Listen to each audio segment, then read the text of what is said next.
Assalamualaikum warahmatullahi wabarakatuh. Hari ini Ibu akan menjelaskan tentang kekuatan asam dan basa. Yang pertama kita membahas tentang kekuatan asam.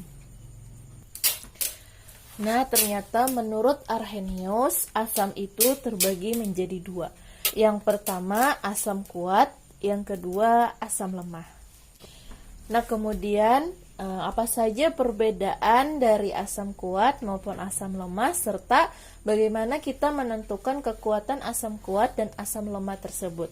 Nah, sekarang lihat ada beberapa perbedaan dan cara menentukan kekuatan asamnya.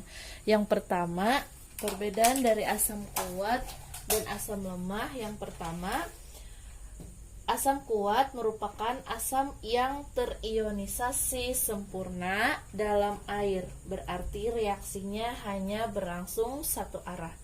Kemudian sedangkan asam lemah merupakan asam yang mengalami sebagian dalam air, yang bereaksi dalam air. Reaksinya disebut juga sebagai reaksi kesetimbangan. Kemudian contoh dari asam kuat yaitu HCl, H2SO4 dan HNO3. Kemudian untuk asam lemah contohnya seperti CH3COH, HCN. Kalian bisa cari di internet atau mengingat lagi kembali pembelajaran di kelas 1 semester 2 tentang larutan elektrolit. Di sana dijelaskan bagaimana asam kuat dan asam lemah, atau kalian bisa cari di internet contoh-contoh dari asam kuat maupun asam lemah. Kemudian asam kuat mempunyai derajat ionisasinya sama dengan 1. Sedangkan asam lemah derajat ionisasinya yaitu derajat ionisasi lebih besar dari 0, lebih kecil dari 1.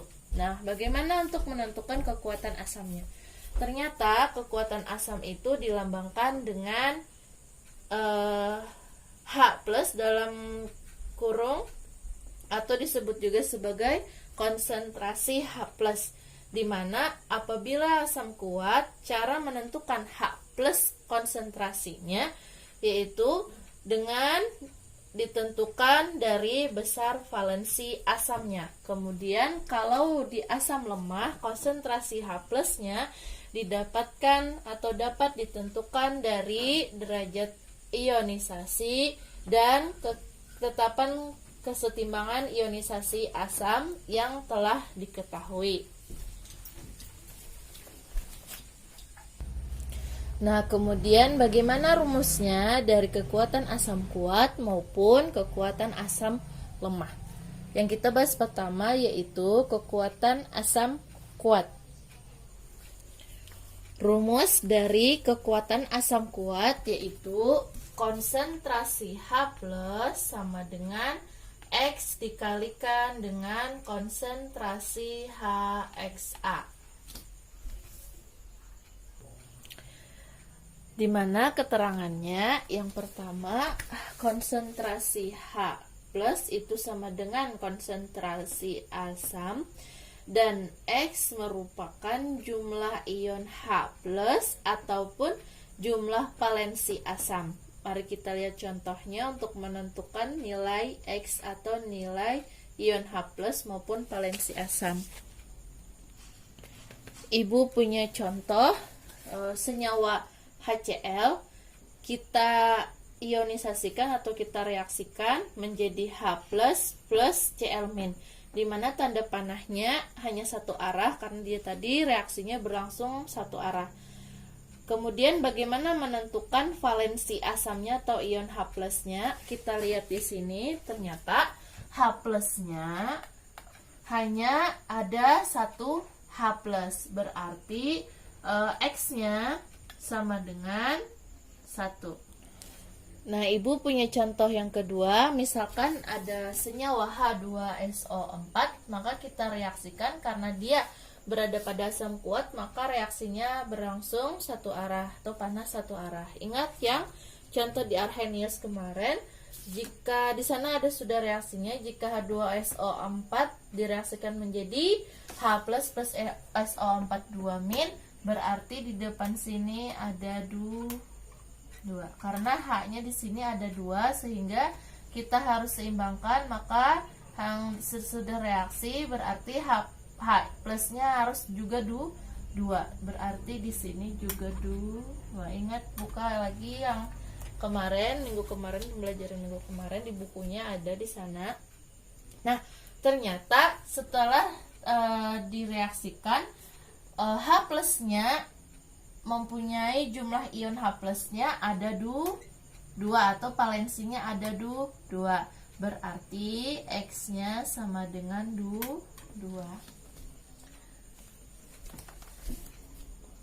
Nah, jika Ibu punya contoh lagi H3PO4 berarti harus seimbang di sebelahnya. Berarti di sini karena hanya ada 3 berarti di sini harus 3. Kemudian pangkat dari PO4-nya juga 3. Kemudian bagaimana menentukan valensinya? Ternyata H plusnya jumlah ionnya ada 3, maka X-nya sama dengan 3. Paham? Kemudian untuk keterangan yang konsentrasi HXA merupakan molaritas asamnya dengan rumus yang pertama, jika diketahui di soal itu ada mol dan ada volume, maka langsung saja kalian menggunakan rumus molaritas sama dengan N dibagi dengan volume. Kemudian jika kalian di soal menemukan rumus ada yang diketahuinya masanya atau MR-nya, maka kalian harus menggunakan rumus molaritas sama dengan massa dibagi MR dikali dengan 1000 per volume, dimana volumenya harus satuannya yaitu mililiter. Jadi rumus dari kekuatan asam kuat itu karena dia ditentukan dari jumlah valensinya, maka konsentrasi H+ sama dengan X dikali dengan konsentrasi HXA.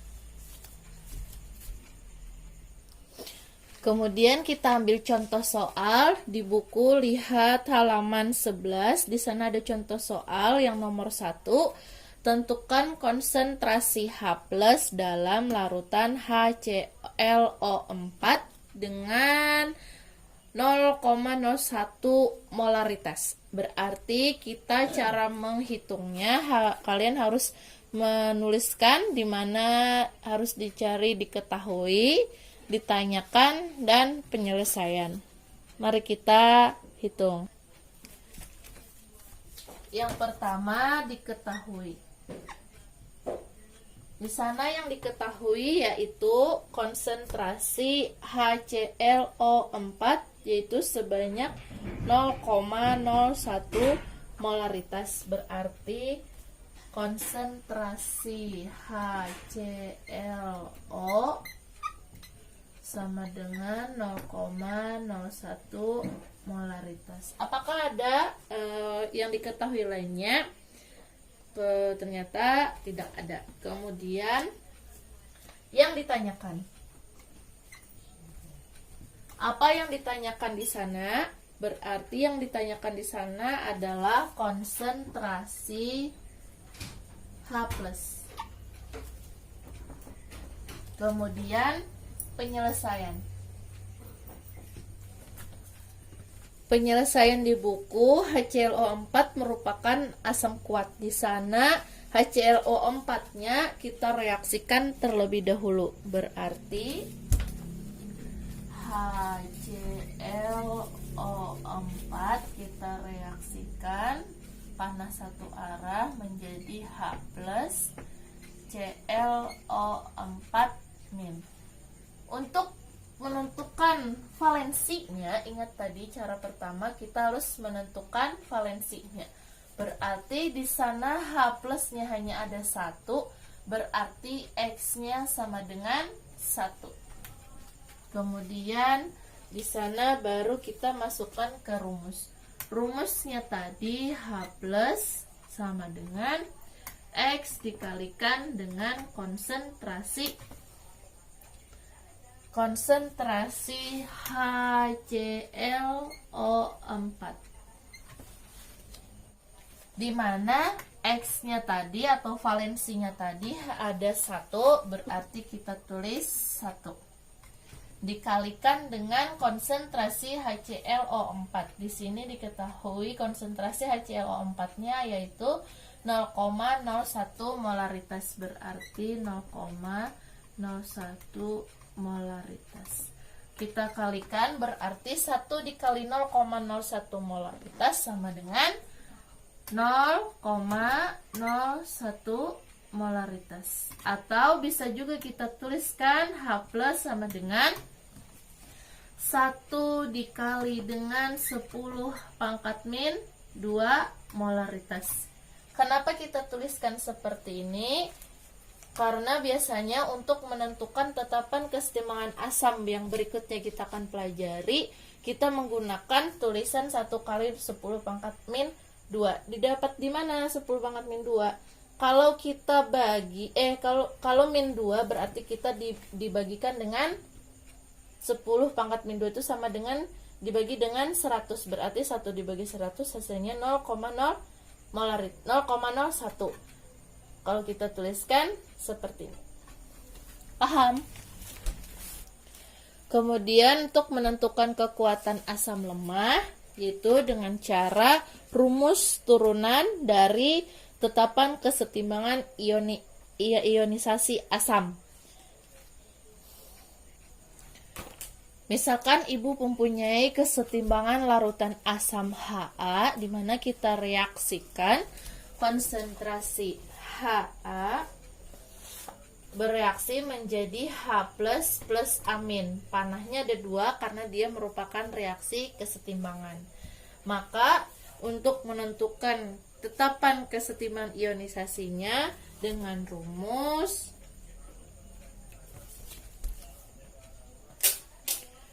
rumusnya yaitu Ka sama dengan produk dibagi dengan reaktan, berarti konsentrasi H plus dikali dengan konsentrasi amin dibagi dengan konsentrasi Ha, produk dibagi dengan reaktan, menjadi tetapan kesetimbangan asamnya. Ini adalah rumus dari tetapan kesetimbangan asamnya. Kemudian bagaimana untuk menentukan kekuatan asam lemahnya atau H plusnya? Berarti kita dengan cara, karena H plusnya dan aminnya dianggap sama, dihitung dengan dianggap sama nilainya, sehingga Ka sama dengan konsentrasi H plus kuadrat dibagi dengan konsentrasi Ha-nya. Kemudian bagaimana rumus turunannya?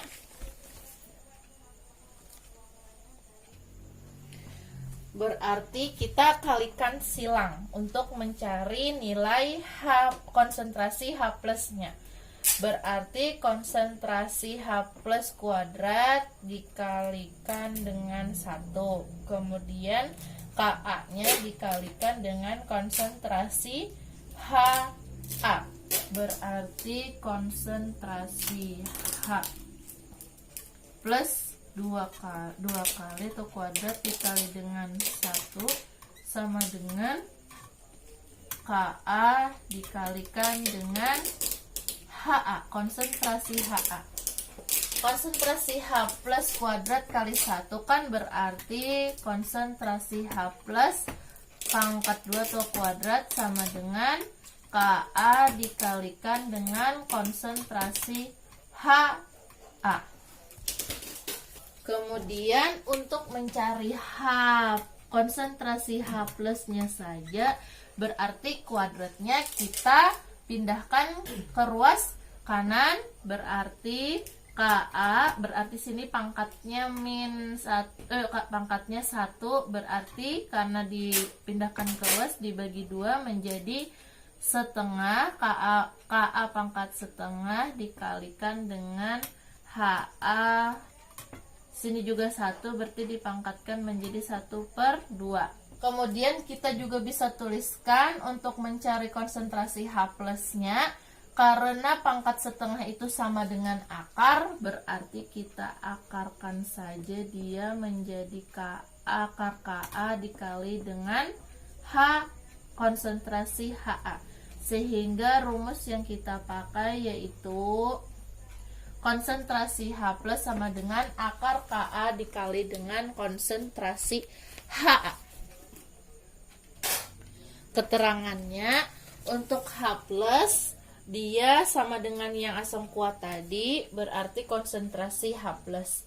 Kemudian untuk Ka berarti Ka ini tadi merupakan tetapan kesetimbangan asam. Untuk konsentrasi Ha berarti dia molaritas asam, sama dengan yang asam kuat. Jika molaritas asamnya belum diketahui atau diketahui dalam soalnya ada mol, ada volume, atau ada masanya atau mr-nya, maka menggunakan rumus yang sama dengan di asam kuat tadi. Paham? Kemudian untuk contoh soal, mari kita lanjutkan contoh soal yang tadi. Halaman 11 nomor 2-nya. Di sana berapakah konsentrasi ion H+ dalam 1 liter asam asetat 0,5 molaritas dan derajat ionisasinya dengan diketahui Ka CH3COOH sama dengan 1,8 kali 10 pangkat min 5. Mari kita jawab. Langkah pertama yang kita cari yaitu diketahui. Yang diketahuinya yang pertama konsentrasi ion H+ dalam 1 liter asam, dalam 1 liter asam asetat berarti 1 liter di sana berarti volumenya CH3COOH sama dengan CH3COOH sama dengan 1 liter. Kemudian molaritas CH3COOH-nya sama dengan 0,5 molaritas. Kemudian Ka CH3COOH-nya sama dengan 1,8 kali 10 pangkat min 5. Kemudian yang ditanyakannya adalah konsentrasi H+. Mari kita jawab atau penyelesaiannya. Rumusnya untuk asam lemah, karena CH3COOH yaitu asam lemah, untuk mencari H plusnya berarti konsentrasi H plus sama dengan akar Ka dikalikan dengan konsentrasi Ha. Ha-nya ini kita bisa ganti menjadi konsentrasi atau molaritas CH3COOH.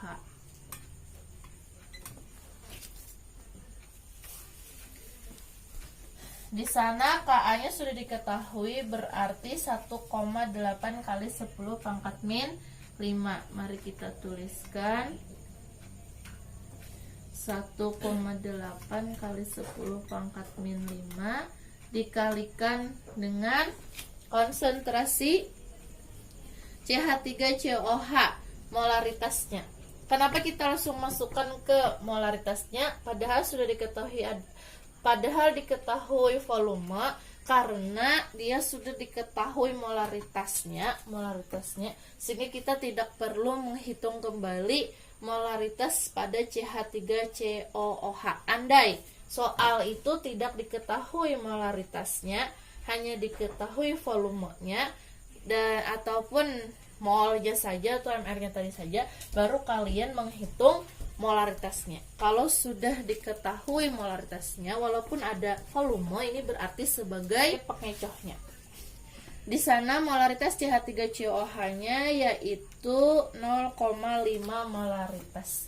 Kalau nih, nih 0,5 molaritas itu kita jadikan supaya punya pangkat juga nih 10 pangkat min 5.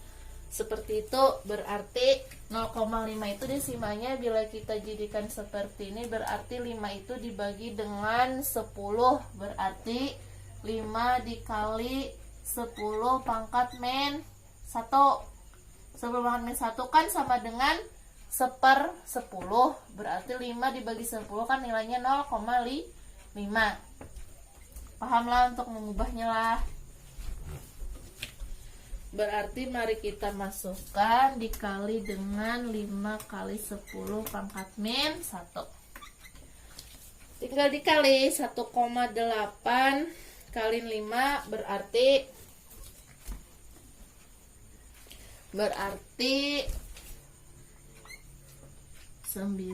kali 10 pangkat 5 kali 10 pangkat min 1, berarti min 5 ditambah dengan min 1. Pasti bisa lah. Yalah. Nih. Kemudian akarkan. Akar 9 kali dengan akar 10 pangkat min 6, berarti akar 9 kan 3 dikali dengan 10 pangkat min 6, akar 10 pangkat min 6. Kalau pangkat yang diakarkan berarti dia dibagi 2 saja langsung, berarti 10 pangkat min 3. Makanya hasilnya menjadi 3 kali 10 pangkat min 3. Nah, kemudian ternyata di kekuatan asam lemah ini kita bisa juga menghitung derajat ionisasinya.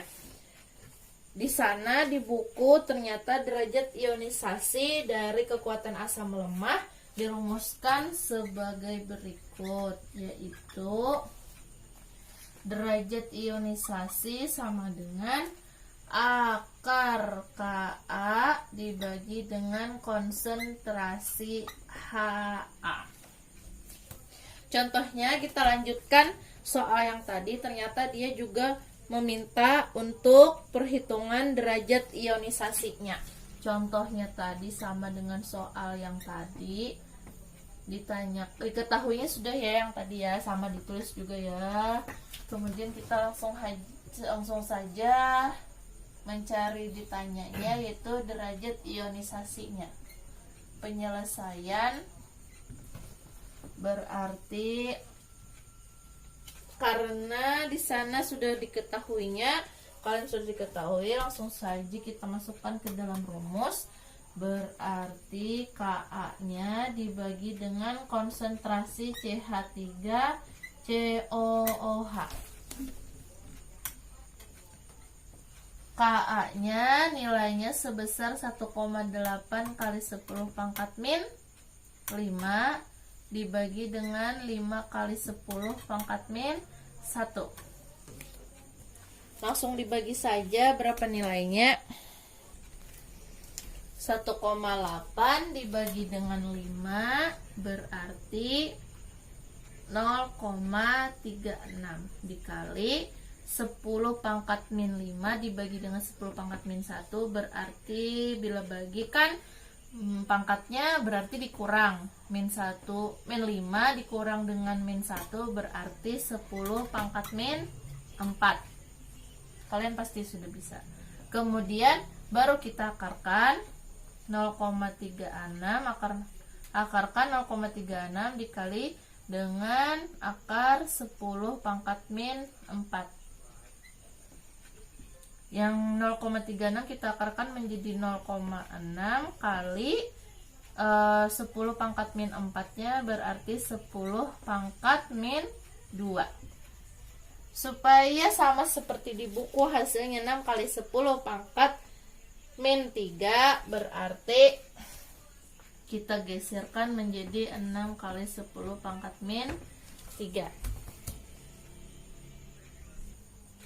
Nah, kemudian di bawah contoh soal yang tadi halaman 11 ada bagaimana menentukan konsentrasi H+ dari asam poliprotik, di mana asam poliprotik mengion secara bertahap. Berarti ada tahap-tahapnya untuk reaksi dari senyawa untuk menentukan konsentrasi H+-nya. Kemudian di mana asam poliprotik itu dapat berupa asam diprotik, dia mengion dalam 2 tahap, ataupun triprotik, dia mengion dengan 3 tahap. Di sana ada contoh soalnya. Ibu akan menjelaskan contoh soal ini di video selanjutnya. Oke, yang sampai sini saja dulu penjelasan Ibu. Terima kasih. Assalamualaikum warahmatullahi wabarakatuh.